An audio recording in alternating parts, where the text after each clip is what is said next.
네, 일주일 동안 잘 보내셨는지요? 네, 지금 아침이라 목이 좀 잠겨서 여러분들 이해 좀 부탁드리겠습니다. 오늘, 그죠? 오늘 13주차고 다음 주에 14주차인가요? 예, 그래서 다음 주까지 수업하고 그 다음 주가 시험인 것 같아요. 그래서, 음, 여러분들이, 이제까지 해왔던 거 평가받는 거니까 너무 걱정하지 마시고, 했던 거 그대로 따라오시면 잘 하실 수 있을 것 같은데, 지금 보니까 이제 벡터하고 복소수하고 이해가 잘 안 되시는 분들이 좀 있으신가 봐요. 제가 설명했던 거 그닥 어렵지 않게 설명을 해놨으니까 다시 한번 보시고요. 더 이상 제가 쉽게 설명을 할 수가 능력이 안 돼요. 그러니까는, 그 연산하는 부분, 연습 문제 통해 가지고 좀 연습을 많이 하시면, 도움이 좀 될 것 같고요. 오늘 일단 진도를 나가보도록 하겠습니다. 이제 우리가 이제껏 배웠던 벡터하고 이런 것들 모아가지고 이제 기본 교류 회로를 볼 거예요. 이제 2학기로 계속 이어지는 회로를 볼 건데 기본 교류 회로에서 떻게 우리가 뭐를 찾아가지고 진행을 전에 해야 이미 한 되는지 것 그거에 대해서 같은데요. 좀 알아볼게요. 자, 교류는 배우셨죠? 교류는 직류와 교류의 차이는 우리가 얘기를 해왔고 교류 전압과 전류의 정방향과 그 표시법 이게 나름 벡터기 때문에 중요할 수도 있고 중요하지 않을 수도 있어요. 그냥 몰라도 제가 내드리는 연습 문제를 이제 문제는 풀 수 있을 것 같기는 한데 벡터 관점에서 굉장히 중요해요. 그리고 일반적으로 표시 방법이 예를 들어서 여기 전압이 나와 있는데 전압을 표시할 때는 항상 플러스를 위쪽으로 하고 마이너스를 밑에 쪽으로 둬요. 나중에 회로가 복잡해지게 되면 회로가 뭐 여러 가지 있을 수 있잖아요. 뭐 보통 통상 우리가 간략하게 나타내서 뭐 이런 식으로 뭐 전압원이 있을 수도 있고 전류원도 있을 수도 있고 뭐 저항이 있을 수도 있고 L이나 뭐 C가 올 수도 있고 아무것도 없을 수도 있고 뭐 이런데 맨 밑을 레퍼런스로 잡아요. 그리고 우리가 회로 관점에서 봤을 때 레퍼런스라고 얘기를 기준점이 되는 거죠. 그러니까 여기를 0으로 잡는 거예요. 0으로 잡아서 상대적으로 여기가 몇 볼트인지 이렇게 보기 때문에 레퍼런스라고 얘기들을 하게 되고 어, 워스라고도 얘기를 해요. 워스. 예, 접지루라고 얘기하기도 해요. 통상 우리가 공사나 이런 거 할 때 땅에다가 이제 어스 봉을 달거든요. 그 접지봉을 달게 되는데 그 기준이 되는 게 여기에요. 항상 대지면을 0점으로 보기 때문에 항상 아래쪽을 0으로 보지 우리가 통상 여기가 0볼트고 그래도 관계는 없어요. 우리 근데 그렇게 표시는 하지 않아요. 여기가 0볼트고 여기가 10볼트가 될 수는 없어요. 이렇게 표시는 하진 않아요. 될 수는 있는데. 그래서 전압과 전류의 방향이 있단 말이에요. 교류는 반주기마다 흐르는 방향이 바뀌어서 일정하지 않죠. 여기 플러스 마이너스 표시를 해놨는데 이렇게 되게 되면 여기일 때는 이 구간일 때는 이쪽이 플러스고 이쪽이 마이너스고 이 구간일 때는 이쪽이 플러스고 여기 마이너스가 되잖아요. 하지만 교류를 표시를 해도 위쪽을 플러스로 하고 아래쪽을 마이너스로 한다는 거예요. 기전력이나 전압, 전류의 크기나 위상 등의 상호작용을 취급을 할 때, 어떠한 방향으로 흐르는 전류를 정방향으로 할 것인가를 정할 때, 전압과 전류의 정방향을 정할 때 그렇게 얘기를 해요. 기전력을 E, 전압을 V, 전압 상승 방향을 정으로 하게 되면 위쪽을 보통 플러스를 놓고 아래쪽을 마이너스를 놓고 전류 방향은 이쪽으로 흐르는 게 플러스고 마이너스로 놓는다는 얘기예요. 중요한 얘기 아니니까 그냥 이게 들으세요. 나중에 전자기학 같은 데서 벡터 배울 땐 되게 중요해요. 저는 중요하게 다루진 않을 거니까 눈에 익히란 얘기죠. 전압의 기호에 아래 첨자를 사용하는 경우가 있어요. 뒤에 가서 설명을 드릴 거고 전위 상승의 방향을 앞쪽에 기재를 하고 전류의 방향 같은 경우는 기전력의 방향과 동일 그리고 부하 양단의 전위가 높은 쪽에서 낮은 쪽으로 흐르는 것을 정방향으로 한다. 이거는 이제 전압이 여기가 10볼트고 0볼트로 하면은 전류가 당연히 높은 데서 낮은 쪽으로 흐르잖아요. 이거를 기준으로 한다는 거예요. 이게 플러스 방향이고 이게 마이너스 방향인데 어, 실제로 전압은 여기가 10V고 여기가 0V인데 이렇게 표시를 하잖아요, 전류를. 그러면 이거는 마이너스 이제 극성을 갖게 되죠. 이제 그 정도만 하시면 될 것 같아요. 잘 모르겠다? 그러면 모르셔도 돼요. 네.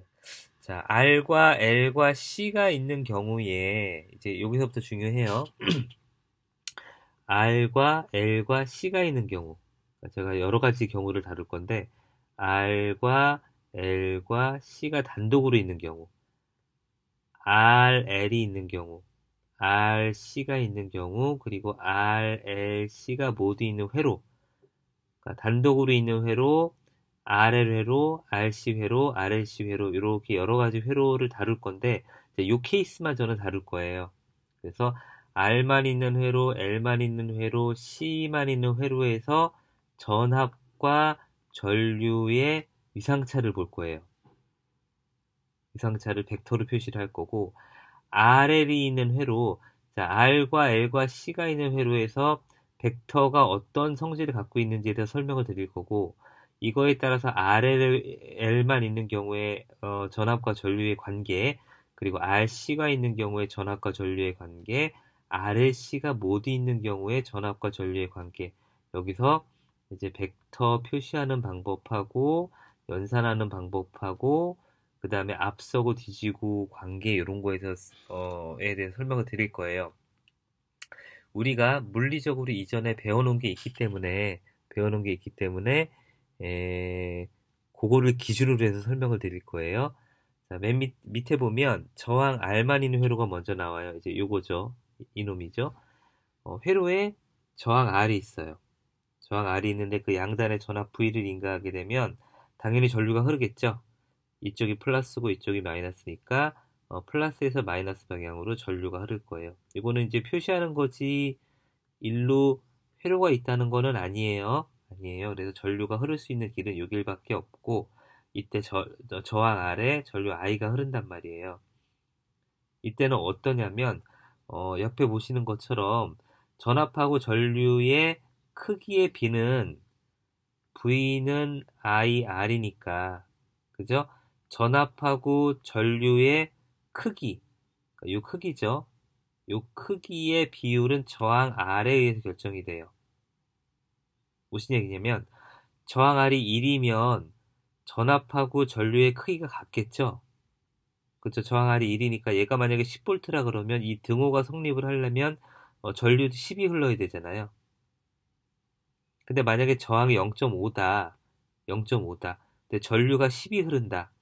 그럼 전압이 0.5니까 반밖에 안 흐르잖아요. 그러면 5V가 흐르겠죠. 그러면은 이때는 저항이 1보다 작은 경우는 전류가 더 크겠죠. 이해 가시죠? 잘 보세요. 저항이 만약에 2다. 그럼 만약에 전류가 10A가 흐른다 그러면 전압은 20V가 걸리겠죠. 저항이 크게 되면 전류의 흐름을 억제하잖아요. 전압이 높아도 전류의 흐름을 억제하는 놈이기 때문에 저항을 작아져서 이런 식의 등호가 성립이 돼요. 예, 등호를 굳이 아실 필요는 없고 저항 값에 의해서 전압과 전류의 비가 달라진다. 그래서 이 크기가 차이가 생기는 이유는 저항에 의해서 생기는 거예요. 저항 값에 의해서 생긴다. 그리고 저항은 위상 차이가 없어요. 전압 전류 위상 차이가 없기 때문에 전압하고 전류가 여기 보시는 것처럼 요렇게 같은 위상을 갖게 되죠. 위상 차이가 없다. 첫 번째 크기는 저항에 의해서 결정이 되고 위상 차이는 없어요. 언제? R만 있는 회로일 때. 네, 그래서 저항 R만 있는 회로에 전압 V를 Vm sin 오메가 T라는 정연파 전압을 인가하게 되면 옆에 있는 그림처럼 이렇게 그릴 수 있다는 얘기예요. 그죠? 추상적으로 전압하고 전류를 저렇게 취했지만 VM 값하고 IM 값하고 이런 거를 이렇게 표시를 했지만 나중에 숫자가 들어가게 되면은 풀이가 더 쉬워져요. 그러니까 이해를 일단 한번 해보세요. 이때 흐르는 전류 I는 R분의 V죠.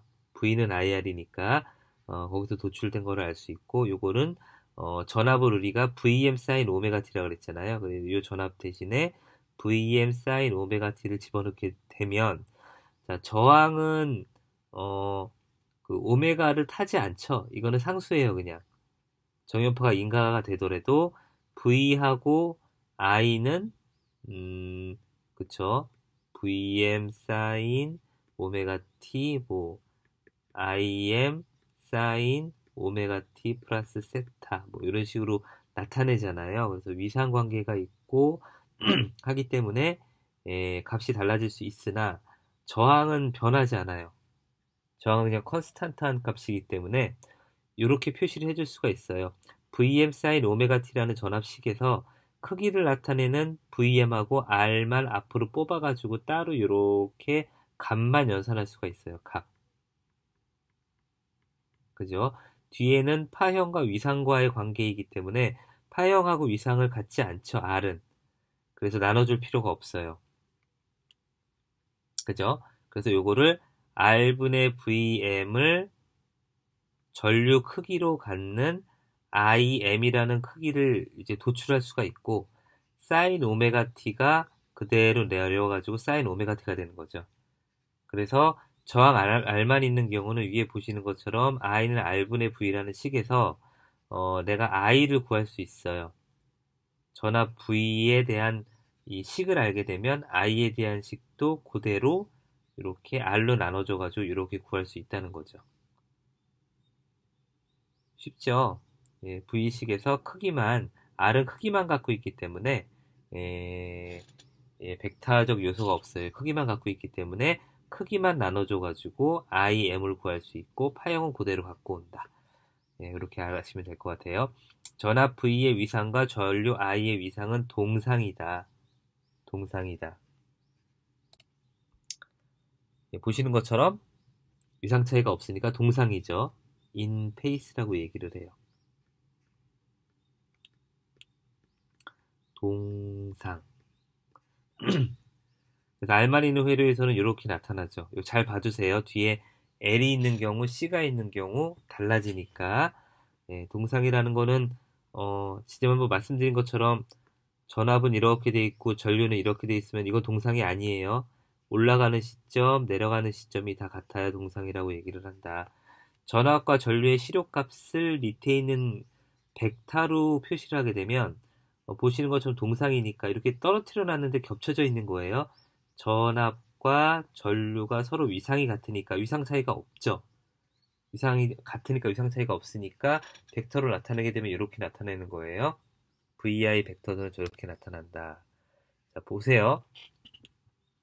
이거를 굳이 아실 필요는 없어요. 근데 어떻게 식이 도출됐는지에 대한 설명을 드려야 되기 때문에 IM은 R분의 VM이라고 했잖아요.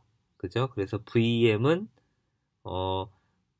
시료값을 취하게 되면 루트 2 V라고 나타내 줄 수 있고 IM은 루트 2 I라고 나타낼 수가 있어요. 그래서 이 값을 대입을 해주게 되면 뭐 루트 2 나중에 없어질 거긴 한데 루트 2 I는 R분의 루트 2의 V라고 나타내 줄 수 있어요. 그죠? 그래서 I는 이렇게 나타낼 수 있죠. I는 얘가 이렇게 내려오니까 그죠? 그래서 없애주게 되면은 R분의 V라는 걸 알 수 있어요. 그죠?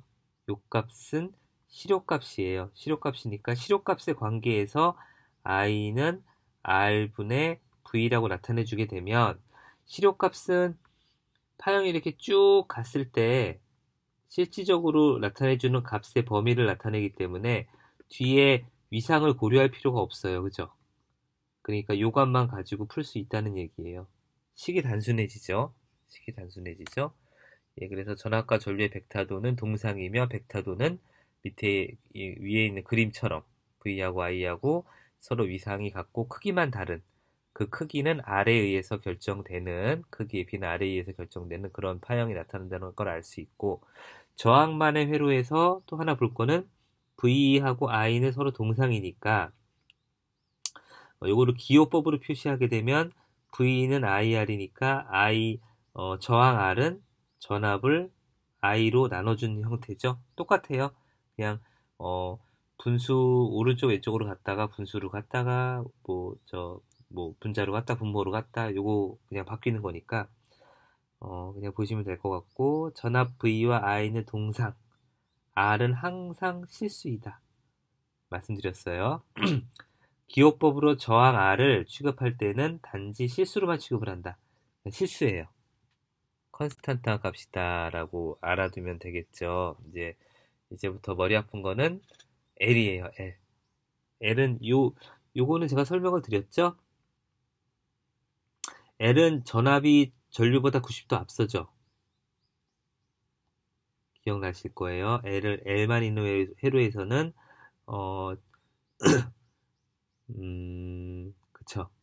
전류가 있다 그러면 전압이 90도 앞서고, C만 있는 회로에서는 90도 뒤진다고 제가 말씀드린 적이 있어요. 그 기억을 한번 뽑아내 보죠. 예. 그 회로에 L만 있어요. L만 있는데 역기전력을 제가 설명을 드렸나 안 드렸나 모르겠는데 설명을 드렸을 것 같아요. L만 있는 회로에서 전압 V를 양단에 인가하게 되면 전류 I가 흐르게 되는데, 이때 역기전력이라는 게 발생을 해요. 이 L만 있는 회로는 특성이 전류가 흐르는 거를 방해하려는 성질이 있어요. dt분의 di라는 게 있게 되면 dt분의 di가 변하는 거를 원치 않아요. 되게 보수적이죠. 그래서 전류가 그냥 이렇게 흘러가는 걸 원하지 전류 흐름의 변화가 있는 거를 원치 않는단 말이에요. 그래서 직류가 흐를 때는 L이 없는 거나 마찬가지라고 제가 말씀드렸어요.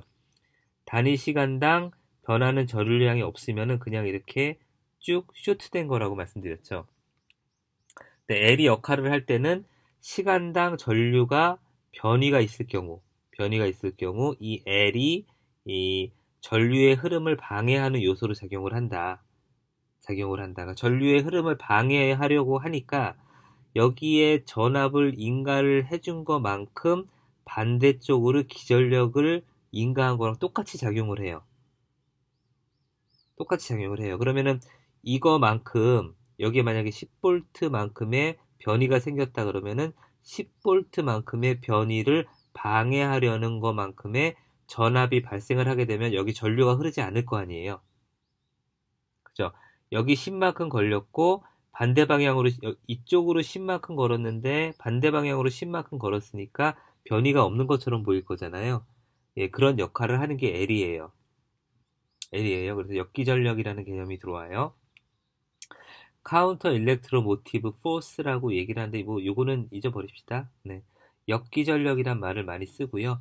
위에 있는 그림과 같이 자기 인덕턴스 L만 있는 회로에 I는 Im sin 오메가 t라는 정연파 전류를 흘리게 되면 자기 유도 현상에 의해서 L의 유도 기전력 EL이 발생을 해요. 예, 자기 유도 현상이라는 건 앞에 설명드렸으니까 혹시 모르겠다 그러면은 찾아가지고 한번 들어보세요. I를 흐르게 하기 위한 공급 전압 V와 같죠. 예, I를 흐르게 하기 위한 공급 전압 V와 같기 때문에 앞에 1차적으로 가한 전압과 뒤에 L에서 전류의 흐름을 방해하려는 전압 V가 서로 같아지는 거죠. 자, L만 있는 회로의 이야기는 여기서부터 시작이 돼요. 여기 전압 V가 인가됐는데 여기에 역기전력 EL이라는 거가 생긴다. 전류 I가 흐를 때. 그죠? 여기서부터 이야기가 시작이 돼요. 자, EL이라는 거는 L dt분의 di라고 제가 이거 중요하다고 여러 번 반복드렸죠. 예, L에 흐르는 기전력은 L에 흐르는 그 전압은 L dt분의 di라고 표현한다고 말씀드렸어요.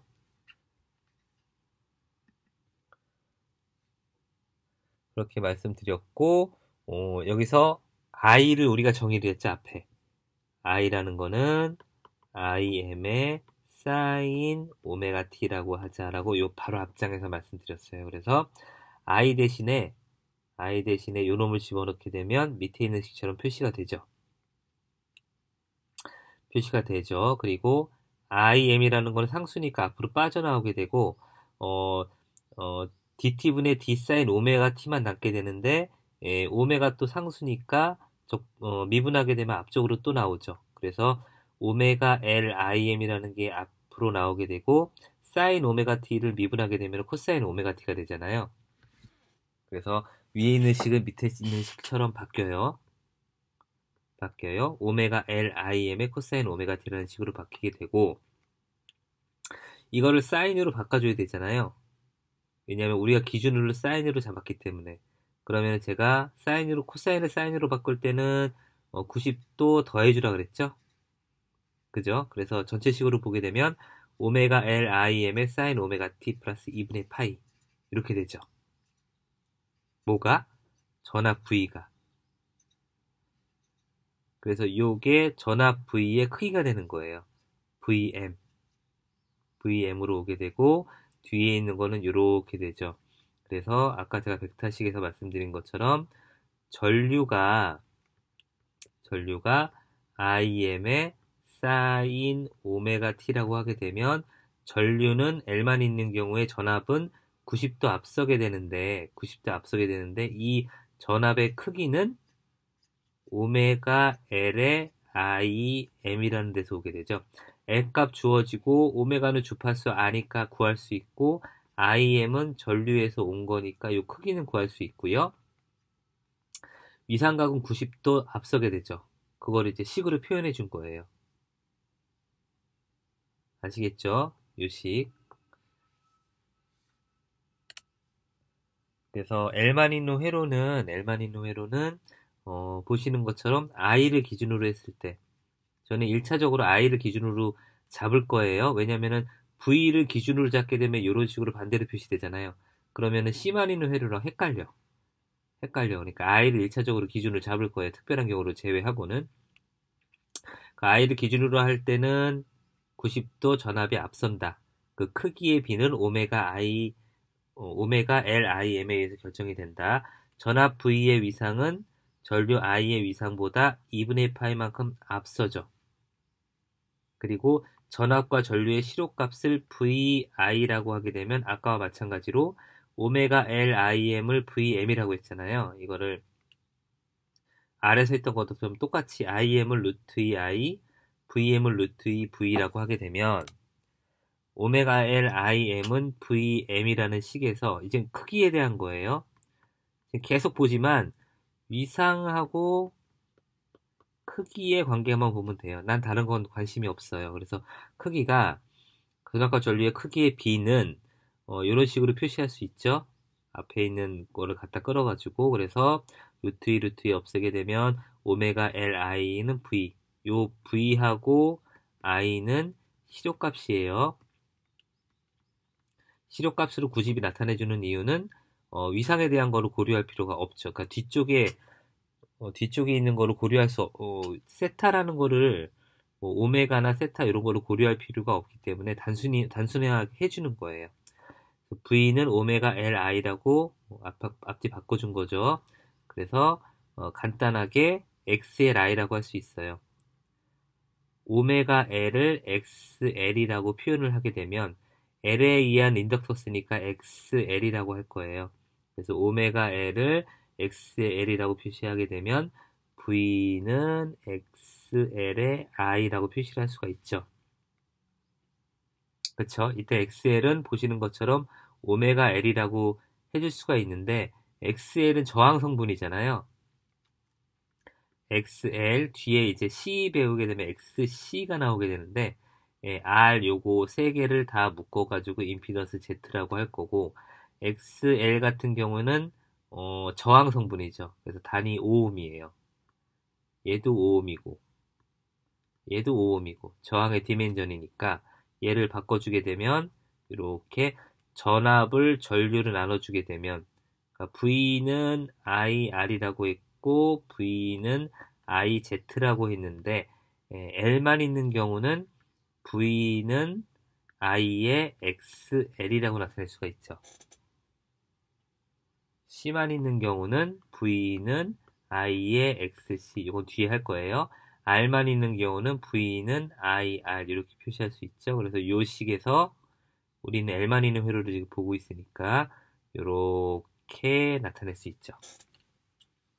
L만 있는 회로에서 내가 전압의 실효값을 알고 전류의 실효값을 알 수 있어요. 그러면 XL은 이 식에 의해서 자동적으로 구할 수 있는 거죠. 그죠?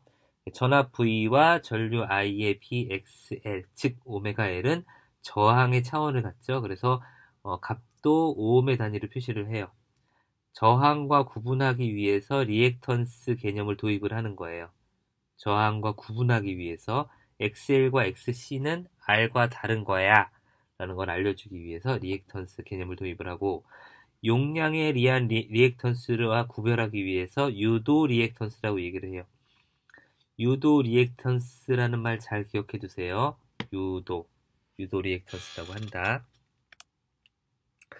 V와 I의 벡타도는 당연히 90도 차이가 나니까 우리가 지금 요걸 구했잖아요.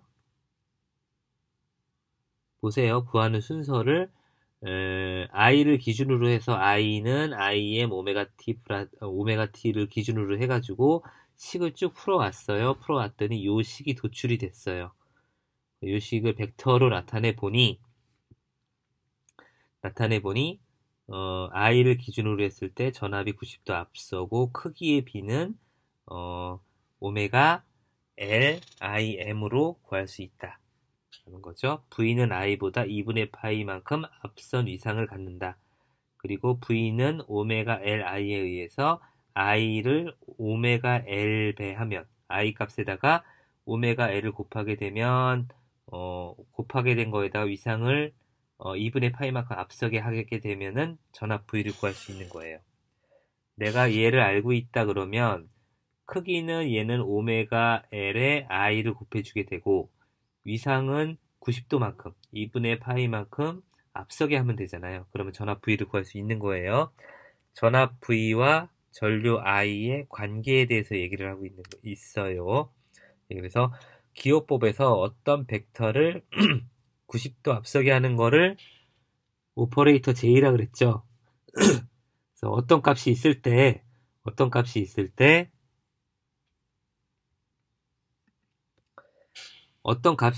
그거를 90도만큼 앞서게 해주는 오퍼레이터가 J라 그랬잖아요. 기억나시죠? 그래서 전압하고 전류가 있는데 전압하고 전류는 크기에 의해서 저희가 구할 수가 있으니까 오메가 Li에다가 J를 곱해주게 되면 90도 앞서게 되잖아요. 그쵸? I라는 놈이 있는데 여기다가 90도 앞서게 해주려면은 J를 곱해주면 되잖아요. 그래서 크기는 오메가 L을 곱해주고 위상은 90도 앞서게 해주려고 하니까 J를 곱해주면 되죠. 그래서 이러한 식으로도 나타낼 수 있어요. 앞에 있는 식을. 그죠? 그래서 I를 이쪽으로 넘겨가지고 I분의 V를 J 오메가 L이라고 하는 거죠. 그래서 I분의 V를 구하게 되면 R이나 임피던스 Z를 구할 수 있잖아요. 그죠? 전압을 전류로 나눠주게 되면 그래서 요거를 묶어가지고 XL이라고 할 거예요. 그래서 오메가 L을 XL이라고 하게 되면 이런 식으로 표시가 된다는 거죠. 그죠? I분의 V는 임피던스 Z인데 이게 J의 XL이라고 표현할 거예요. 언제? L만 있는 경우.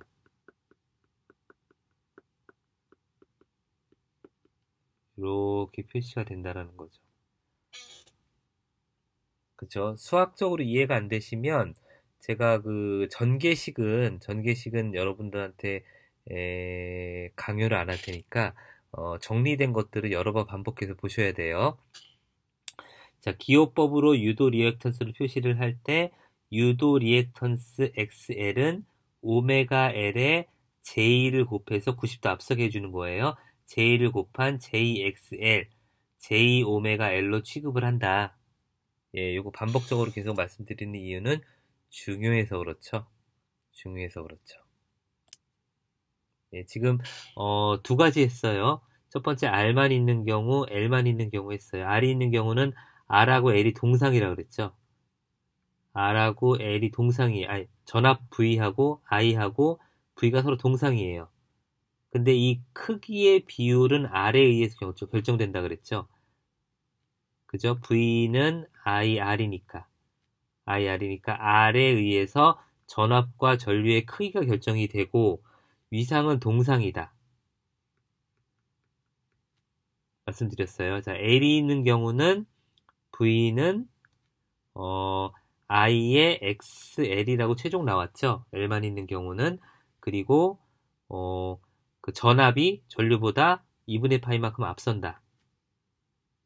라고 말씀드렸죠. 그래서 이 식으로부터 J의 XL을 하게 되면 뭐를 구할 수 있다라고 제가 말씀을 드렸죠. 자, 이것만 일단 정리를 해 놓으세요. 그리고 C에 대해서 설명을 드릴게요. 예, 제가 지금 살짝 빨리 나가고 있거든요. 그 이유는 뭐냐면, R이 있는 회로랑 L이 있는 회로랑 C가 있는 회로가 서로 LC가 대칭이에요, 대칭. 그래서 얘하고 얘를 빨리 한번 리뷰를 하게 되면, 리뷰를 하고 여러분들이 다시 한번 보게 되면 요거 두 번 들으셔야 돼요. 제가 봤을 때 이해가 안 되시면은 그냥 빨리 전체적으로 이렇게 한번 들은 다음에 그 다음에 다시 들으세요. 다시 들으세요. 그거를 권장을 하고요. 요 특징을 정확하게 다 이해를 하게 되면 RL과 RC 회로에 대해서 이해가 좀 빨라져요. 요거 한번 끊고 RLC가 다 있는 회로를 다 가야 되니까 이렇게 나눌 거예요. 그래서 요까지 조금 빨리 갈 거예요. C만 있는 회로를 잠깐 볼게요.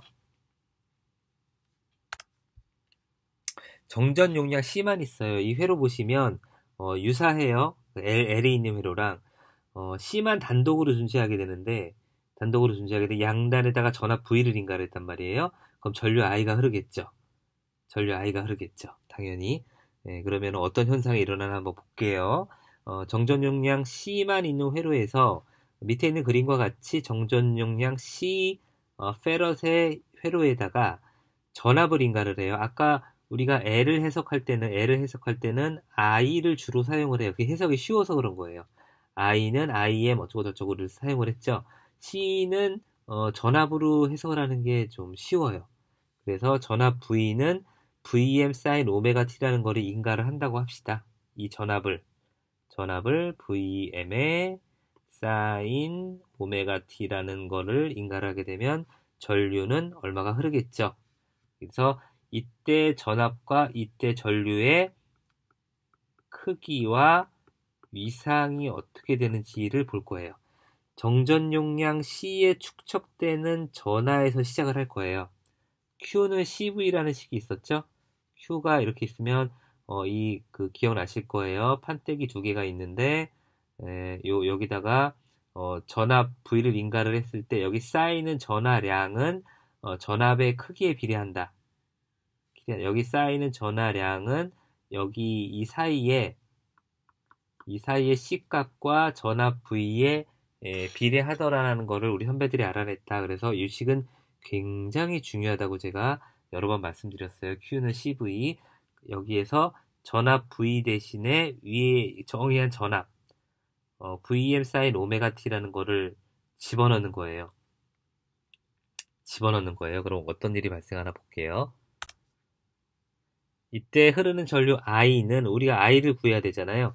V는 VM sin 오메가 t라고 알고 있잖아요. 이때 전류가 어떻게 되는지를 구하는 거예요. 이때 흐르는 전류 I는 DT분지 DQ잖아요. I는 그쵸? Q는 CV라고 했으니까 I는 DT분의 DQ라는 식에서 시작을 할 거예요. 요거는 이해가 안 되시면 앞에를 한번 보세요. 보실 필요 없어요. 요거를 전개하는 것까지 제가 요구를 하지는 않을 거예요. i는 dt분의 dq라고 표시할 수가 있죠. 위에 있는 식에서. 여기서 q는 cv라고 했으니까 q는 cv인데 v가 요거니까 그대로 집어넣게 되면은 이런 식으로 표시를 할 수가 있죠. 그죠? 그래서 이거를 미분하게 되면 C하고 VM은 상수니까 앞으로 나오게 되고 DT분의 D 사인 오메가 T는 코사인 오메가 T로 바뀌면서 요 오메가가 한 번 더 앞으로 나오죠. 그래서 오메가 C VM이라는 상수를 뽑아낼 수 있어요. 그리고 코사인 오메가 T라는 걸로 바꿀 수 있죠. 미분을 하게 되면 얘를 정리를 하게 되면 코사인 오메가 t는 사인으로 바꾸게 되면 2분의 파이만큼 앞선다 그랬죠. 그래서 이렇게 표시를 해주는 거예요. 오메가 c v 사인 오메가 t 플러스 2분의 파이라는 식으로 바꿔줄 수 있죠. 그쵸? 바꿔줄 수 있어요. 그래서 보게 되면 전류는 결과적으로 오메가 c vm이라는 크기를 가지면서 위상차는 2분의 파이만큼 앞서는 거예요. 전류가 아까랑 다르죠? 전류가 전압보다 앞서는 거예요. 그러니까 전압은 뒤지죠. 전류를 기준으로 봤으니까 전압이 90도 뒤지는데 그 역으로 얘기하게 되면은 전류가 전압이 90도 앞선 것처럼 보이잖아요. 여기서는 전압을 중심으로 해서 전류를 유출을 했기 때문에 이렇게 보는 거예요. 헷갈리니까 잘 보셔야 돼요. 그래서 오메가 C VM의 크기를 IM의 크기를 가지며 위상은 90도만큼 앞서게 되는 전류 값을 유도를 할 수가 있는 거예요. I가. V를 이렇게 정의를 했을 때 I가 이렇게 정의가 된다는 거죠. 그죠? 크기는 오메가 C VM만큼의 크기를 가지면서 90도만큼 앞서니까 아까 L에서 했던 그 짓을 또 할 거예요. 전류의 위상은 전압 V보다 2분의 파이만큼 앞서죠. 밑에 있는 그림에처럼. Q는 일단 잊어버리세요. 전압하고 Q는 동상이에요. Q는 CV라고 했잖아요. 그래서 얘하고 동상이죠. 얘는 컨스탄트이기 때문에. 우리가 볼 거는 전압과 전류의 위상차예요. 전압보다 전류가 90도만큼 앞선다. 라는 걸 알 수 있죠. 그래서 아까랑 달라요. 그 L만 있는 경우랑 달라요. C만 있는 경우는 전압과 전류의 위상이 서로 위치되는 게 반대다라는 걸 알 수 있고요. 당연히 벡터도도 달라지겠죠. C만 있는 경우에 벡터도는 내가 I가 있는 경우를 기준으로 해서 보는 게 여러분들 헷갈리지 않는다고 말씀드려서 I만 있는 경우, 아까 L이 있는 경우는 I가 있으면 이렇게 90도 전압이 앞섰잖아요. C만 있는 경우는 반대로 90도 뒤져요. 이렇게 된다는 거죠. 예, 이거는 알아두셔야 돼요.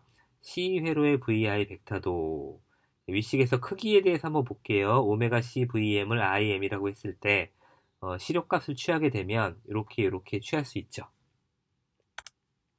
그래서 오메가 C VM이 IM이 되게 되는데 이거를 시력값으로 나타내 주게 되면 오메가 C 루트 2의 V는 루트 2의 I라고 표시해 줄 수 있죠. 그대로 풀어준 거예요. VM을 루트 2V, IM을 루트 2I라고 그대로 풀어준 거고 이때 전압 V는 얘하고 없애주게 되면 이렇게 표시가 될 수 있죠. 오메가 C분의 I라고 표시가 될 수 있죠. 그래서 얘를 또 임피던스에 대한 식으로 만들어주기 위해서 이쪽으로 보낼 거예요. 그래서 전압을 전류로 나눠주게 되면 임피던스의 영역으로 들어가잖아요. 이게 오메가 C분의 1이 되는 거예요. 상기에 보면 L만 있는 회로에서는 전압을 이거를 나눠주게 되면 오메가 L이 됐잖아요. 이거를 비교해서 보시면은 좋아요. 비교해서 나는 저거를 유도를 못하겠다. 그러면 암기하세요. 요거를 암기해 두시면 좋아요. 그래서 오메가 C라는 거는 결과적으로 XC, 아까 요게 XL이라 그랬잖아요. 얘가 XC가 되는 거예요. XC는 그쵸? XC는 오메가 C분의 1이 되는 거죠. 그게 전압을 전류로 나눠준 값이 되는 거고. 여기서 설명을 드렸던 거를 다시 한번 설명을 했어요.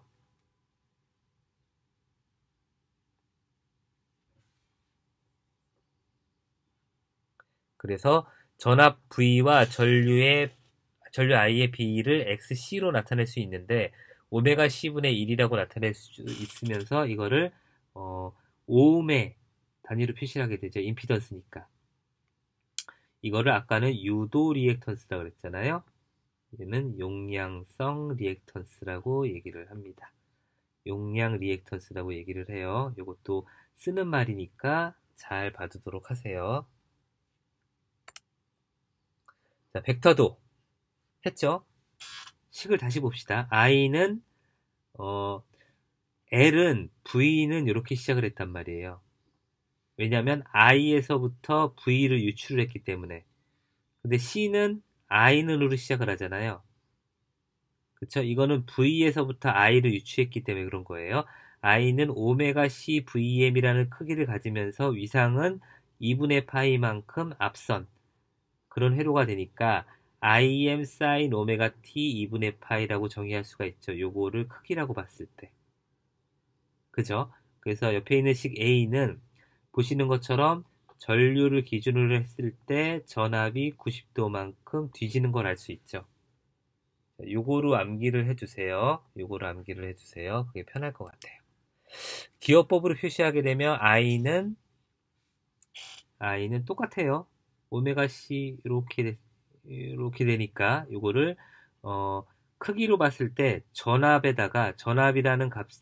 값을 알고 있으면은 오메가 C만큼을 곱해준 다음에 90도만큼 앞서게 해주게 되면 I를 구할 수 있다. 말로 표시하면 그래요. 전압 V를 내가 알고 있어요. 내가 I를 구하고 싶은데 이거와 이거의 크기의 비가 오메가 C잖아요. 크기의 비만큼 곱해준 다음에 위상을 J만큼 앞서게 해주면 I를 구할 수 있다. 이렇게 한국말로 풀어서 표현할 수가 있어요. 넘겨줘 보죠. 요걸 이렇게 넘겨주게 되면 얘를 넘겨주죠. 얘를 넘겨주고 얘도 넘겨주게 되면 즉 전압을 전류로 나눠져야 임피던스 Z의 영역으로 표시를 할 수가 있으니까 넘겨준 거예요. 넘겨줬더니 J 오메가 C분의 1이 되더라. J 오메가 C분의 1이 되는데 우리는 J는 분모해 두지 않는다 그랬잖아요. 그래서 위로 올라가게 되면 마이너스 J가 되죠. 그래서 임피던스 Z 그러니까 XC죠. XC는 마이너스 J 오메가 C분의 1이 되는 거예요. 얘하고 같은 얘기예요. 같은 얘기니까 잘 한번 보세요. 이거를 써놓고 눈으로 잘 한번 생각을 해보세요. 어려운 거 아니니까. 기호법으로 용량성 리액턴스를 표시를 할 때는 용량 리액턴스 SC는 오메가 C분의 1이라는 크기의 비를 갖게 되고 여기다 J를 마이너스 J로 곱하게 되면 마이너스 ZXC가 되는데 이렇게 표시를 한다는 거죠. 주의할 거는 XL은 오메가 L이었잖아요. 그죠? XC는 오메가 C가 아니라 오메가 C분의 1이에요. 예, 요거 여러분들 헷갈리시는 분이 있어가지고 미리 한번 말씀을 드려요. 예, 그래서 R과 있는 회로, R이 있는 회로, L이 있는 회로, C가 있는 회로에 대해서 설명을 드렸어요. 예, 정리를 아까 제가 한 것처럼 표를 만들든지 어떻게 하든지 해서 정리를 해 놓으시는 게 암기하시기 편하실 거예요. 그거 스스로 한번 해보세요. 한번 해보세요. 예, 마지막으로 이제 오늘은 RL 직렬 회로에 시간이 되는 데까지 설명을 드리고 마치려고 해요. RL 직렬 회로에는 뭐 보나마나 R과 R처럼 안 보이네. L이 직렬로 있겠죠. 미리 설명을 드리면 R과 L이 직렬로 있기 때문에 여기다가 전압 V를 인가를 하게 되면 R만 있었을 때 성질 있잖아요. 크기는 R에 비례하고 전압과 전류에 다시 말씀드립니다만 내가 관심 있는 거는 전압과 전류의 크기와 위상에만 관심이 있어요. 다른 거는 관심이 없어요. 자, 크기는 R값에 의해서 전압과 전류의 비가 달라지겠죠. 그리고 위상은 동상이잖아요. 자, L만 있는 경우는 크기의 비가 XL에 의해서 결정이 됐죠. 오메가 Li 에서 결정이 됐는데 위상은 전압이 90도 앞서죠. 위상은 전압이 전류보다 90도 앞서는 거를 여러분들이 증명했잖아요.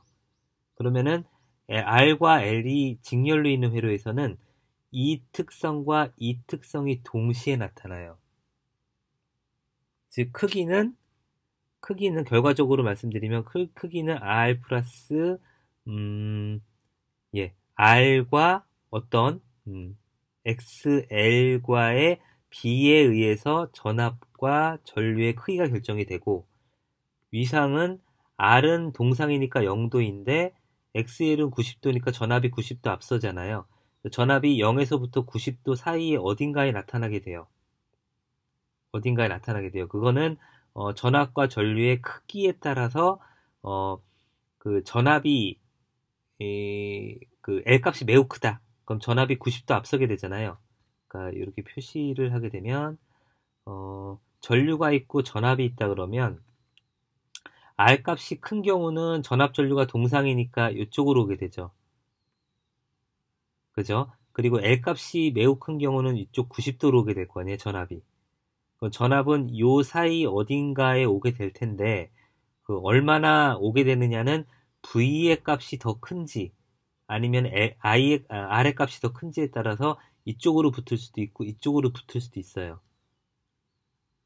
C를 먼저 말씀드리면 마찬가지로 밑에 쪽으로 RC 회로인 경우에 RC 회로인 경우에는 C값의 크기에 따라서 여기에 어딘가 분포를 하게 되는데 R값이나 C값이나 크기에 따라서 이쪽으로 붙을 수도 있고 이쪽으로 붙을 수도 있단 말이에요. 그래서 RC, RL 회로 같은 경우는 요 위상도 구해야 돼요. 0도에서 90도 사이에. 그런 개념이 하나 더 들어가니까 일단 볼게요. 예제 문제가 있으니까 먼저 풀고 가볼 건데 요거는 제가 싫어하는 문제예요. 각 주파수가 여러 개가 있죠. 예, 이거는 이제 기사 공사 하시는 분들이 보시면 될 것 같아요. 그리고 자기 인덕턴스가 0.1 헬리인 코일에 시력값 100V 60Hz인 위상각이 0인 전압을 인가를 했을 때 흐르는 전류의 시력값 I는 XL분의 V죠. L만 있는 회로니까. 그죠? L만 있는 회로니까. 여기서 XL이 주어졌죠? 2파이 FL. 2파이 60, 0.1 값이 다 주어졌으니까 그대로 넣으시면 돼요. 이거 기본 문제예요. 구할 수 있고 L이 2헬리인 인덕턴스의 교류 I가 크기가 20이고 네, 이렇게 22에 마이너스 2T의 암페어가 전류가 흐를 때 L의 단자 전압은 얼마인가요? 라고 구했어요.